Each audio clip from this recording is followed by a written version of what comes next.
Fataro fatu Samoa ilo malifua mai le nei Taeao fou.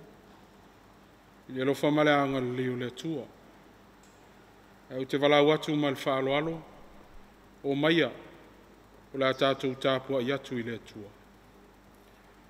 Au te fai atu ia te outou o e whalongo mai. Ia lo fatu ye o fai outou mo la tau fili. Ia anga le atu ye o itamai ia te outou. Pe ona outou loto i tangata ina ia o lātou whaia ia te outou. Ia whapea lava ona outou whaia ia te i lātou. O le talo mo le nganga pa ia, tātou ifo ma te talo i le tua.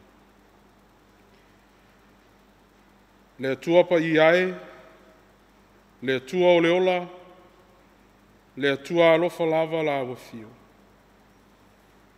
Wa alawhai lo wa tunu. I le nei Taeao fou i manuia o la wafio. Au se aso fou e foai i aso i tele o lo mātou ola. Mātou mole mawina lo mātou o fie ma lo mamalu. Ina ua maumali atu le pongisa. Ai fōtua i mai le malama lama. Au le ia matalia ngā duenga ma fe au o le nei aso. O mātou mua i la wafio. Se ia tulevi inga ma le whane tanga sidi. Sula inalo alofa wha maoni i au tangata. Mātou talo moro wanganga pa ia ina se ia fio mai.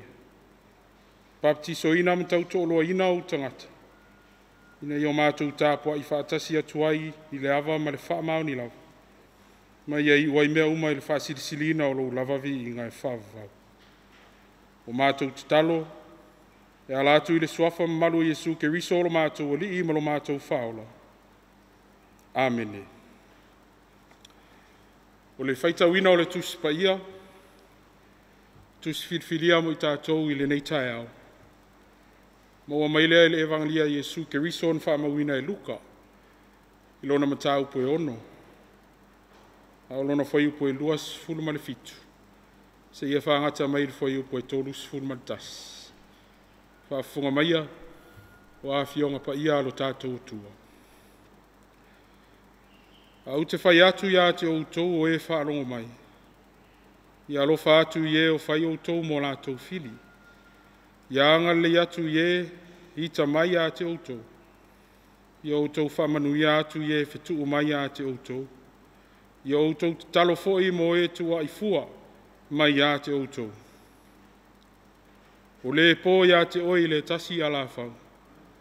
I nā lili watu iai le tasi. O le ave ese lo of tele. Aua e te vao ia atu foi lo of tino. I nā watu ia i tangata uma, o e o le mai a te oi. O le whao iau mea. Aua e te toe ami ina atu. Pei ona o tau loto i tangata, ona ia lātou whaia ia te outou. Ia whapea lava ona o tau whaia ia te i lātou. Ia whamanuia maile atu e ala tātou whaitau whaalongolongo ia nā whionga pa ia. Ma ia tū maupe ia te ialo na lava vi inga nei se ia o il whavau. Whavau lava. Amene. Nā tātou vivi atu i le atua ilo na vi inga e valus fulmaltasi. Valus fulmaltasi le vi inga o le atua.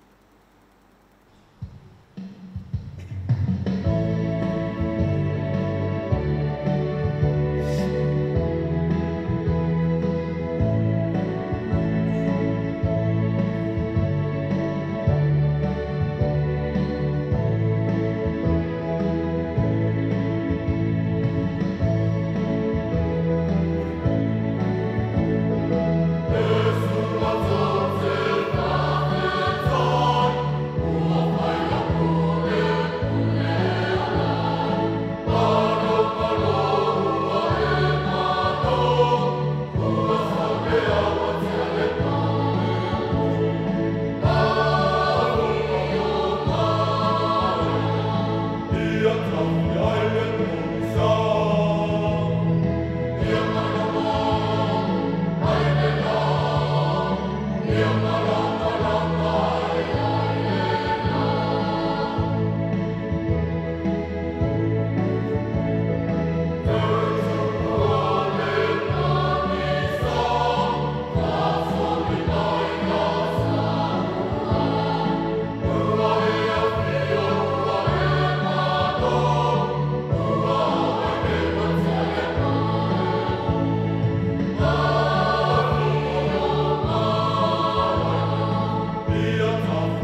launga i le suafa mamalu o le atua le tamā le alo, ma le agaga paia. Amene. Ua maua le matua o le launga mai le tusi sa faitauina mai le feagaiga fou. Luka o lona mataupu e ona. Ua au filifilia o foi upu e 2.5 ma le 3.3. E matua iai ni nai mafaufauga faaleagaga, faafofoga au te toe faitauina. Au te fai atu ia te outou o e faalogo mai. Ia alofa atu i e o fai outou mo latou fili. Ia anga lei atu i e i tamai a te outou. Pe ona outou loto i tangata ina ia latou faia ia te outou.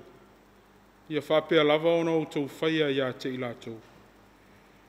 O le manatu autu, o le nei Taeao e tusa ai ma le whasinonga le tusi whailotu a le EFKS. Alofa i au fidi. Alofa i au fidi. Love your enemies. I le tusi na whaitauina i le nei Taeao. O loo whaua waia o onga Yesu i le moto o tangata mai lana launga whaamu ia. I ala e te tau ona sāwa vali maola ina e ona tangata. Pe a whai e fia vea i la tau maso. O loo whailoa manino ai Yesu le ami o fou. Male o langa o wha moe moe.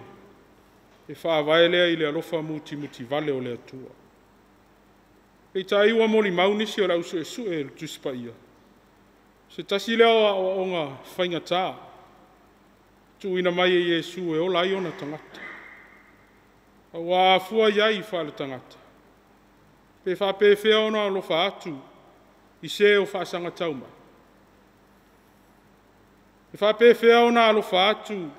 I se isi o ita. Ma whetu umai. Ai pe wha pe whea fo i ona li liu leisi ala a whau. Pe a ua po mai leisi. Pe ta iwa o a o Yesu. Pe lava ona o tātou mana na o e whaia e tangata ia i tātou. Ia whape na ona tātou whaia i tangata. Lona winga pe alofa. Pe anga le anga mai fo. Ia tātou wā lofa pe iai. A wā tātou te le mana o e iai nisi. E whaasanga tau. Pe whai tātou mō lātou whiri. I le ata atoa lava o le whaitaunga o le nei Taeao. O loo whaatatau lea i winga. Ma tūlanga o tātou loto. E whaamatala ina aise winga wa aia. O mea o i le loto e whaalia ai lei. Pe a leanga is. Ma leanga lei. Pe a manatu whaapito is. Rona winga ia whaamua le alofa atu. Le alofa e te le whaamua ai oe ia te oi lava. Ai whaalau tele atu. Mō le lei o isi o uso a tangata. Pei tai o upolo o whaamtala ina ai le alofa. I le nei whaitaunga i le ngangana e len. O lo atangia ai le vaenga o veape ngā lue po upu ngā lue. O lo na winga. E le tau o le alofa atu. A o le whaatino ina o le alofa. O lo o whaama mafa. O le facility. E whape whea ona i alofa i au whiri. Te manatu tātou te le whaatali mō la ngona o le alofa. Ai tātou te amata i whaatinonga o le alofa. Pei lava ona o mai Yesu. Mua. Alofa atu. Anga lele atu. Do good to others. Lona lua. Whaamanui atu. Bless others. Male lona tōtu. Tatalo mo i lato. Pray for others. Ma whaia te whaia ia mea o le anga lele atu. O le whaamanui atu. Ma tatalo ma whaatonga atu i leli. Ona e mauti noa lea. O lo ngā lue lea tua i laulotu. E te alofa ai i au whiri. Samoa ele atu nu upeli. O lea fo isi whaamanatu a le tala le lei mo i tātou i le nei Taeao. Pei lava o nā alofa lea tua ia i tātou. Whape nā fo i ona tātou a lolofa atu. I isi o tātou uso a tangata. Le alofa e le aini ona tua oi. Le alofa e le aini ona pāpupuni. Le alofa, tu sa lava pe anga mai. Ia tātou wā lolofa atu. Ina ia whai tātou ma whātaita inga o le alofa. O lo fina ngalo ai le atua mo i tātou. Le alofa le nā tātou te alo lofa atu ai. E au noa ma se wha moe mo se tauhi. Wā le alofa tu noa ma le alofa muti vale o le atua. O la nafoa i fua lea mo i tātou. Ai olo tātia iau a ao Samoa. Pe wha pe whea ona tātou wha iloa le alofa lea. Wha iloa wha pe whea. Wha ali atu iau fili le alofa. Wha ali winga file mu. Wha ali le wha alo moni. O le loto wha maa ngalo ma le anganga o le whetau siai. E te tau i tangata soifua uma. O le alofa. Ai le o le ino. Ia tangia le alofa moni au whatinonga. O wā au whatinonga ia tangia ai mea o i le loto. Lona winga wane i e whatanga ina le ita. E tupu i lau loto. O wā o le tali atu i le leanga. E le fo i a ini whaafita auti. A tātou whaalia le whaalo. O le alofa o le loto maa o lalo. I o tātou whiti. O tātou whaatanga ina i tātou lava. E a vea ma whanau o le siri esi. O wā o ia o le anga malu i e anga vale. A toa ma e a mi o le anga. Mana tualau a upenga sili o le talo mo whiti. Talo i taimi uma. O wā o le talo o le whatinonga lea o lo alofa atu. Pe i lava o Yesu. Na o lava i le sa tauro. O alanga ma te talo pea i le alofa tu noa o le atua. Ina ia whamangalo ina i ona fili. O wā lātou te le iloa la lātou mea ua whai. I lona maliu malona toi soifua manu malo mai le oti ma le tunga mau. O le ata sili leo le alofa na whai loa mai e Yesu. Tātou te alo lofa atua i isi o tātou uso atangata. Tu mau i le tua poto lona lava vi inga nei se i o il whavavau. Whavavau lava. Amene. O tātou tālu sanga. Talo il whawhitai, whātou e senga. O tu ina ato tātou manao i le atua. Tātou ifo, matatalo i le atua. Whawhitai te lelo mātou tua i lo walofa.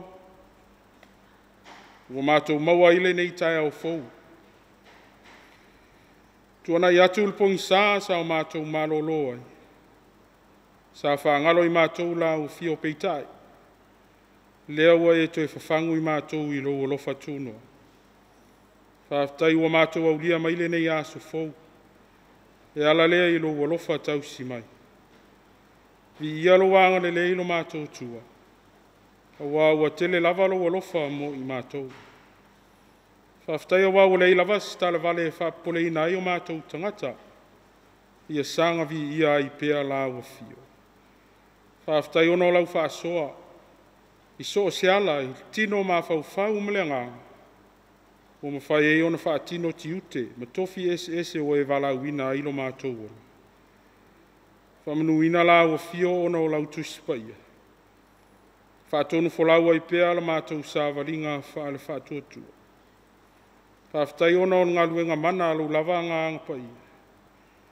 Whaatonu tonu ai pea la mātou sa waringa pea a tau teva. I suinga o leo langa nei.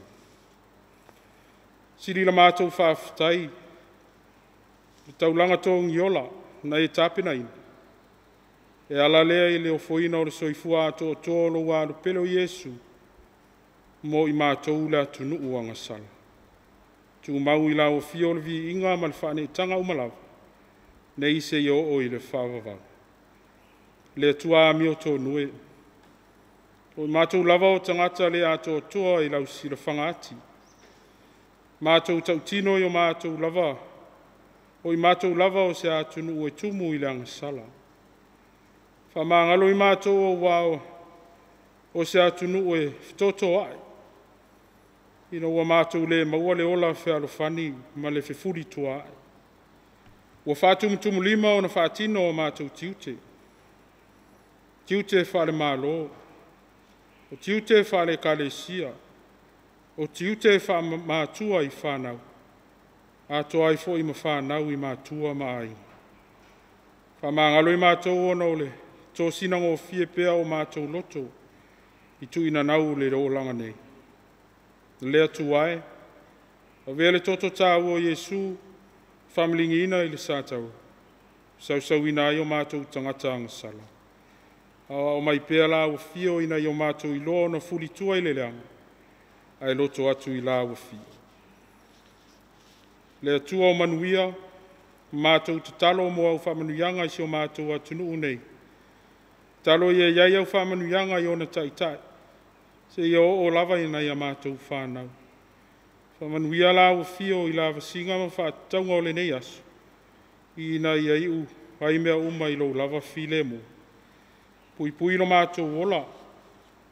A o whingaso loa iai mātou I wheau matiute. O le nei aso, whaatasi mai la o fio I fuafuanga uma. O a mātou te talo ia whaatasi ma talo I le loto o tangata lava ia. Mātou o fwina atu ia whaia pero whina ngalo e aua o mātou loto. Mātou talo, lo mātou atua. Ia tū mau mai lunga o si o mātou atu nuu nei ma lau whanau I le lalolangi atoa le file mū. Le manuia ma le alofa o lau fio le atua le tama. Le alo ma le anganga pa ia. Nei se ia o il whavavau lava. Amen.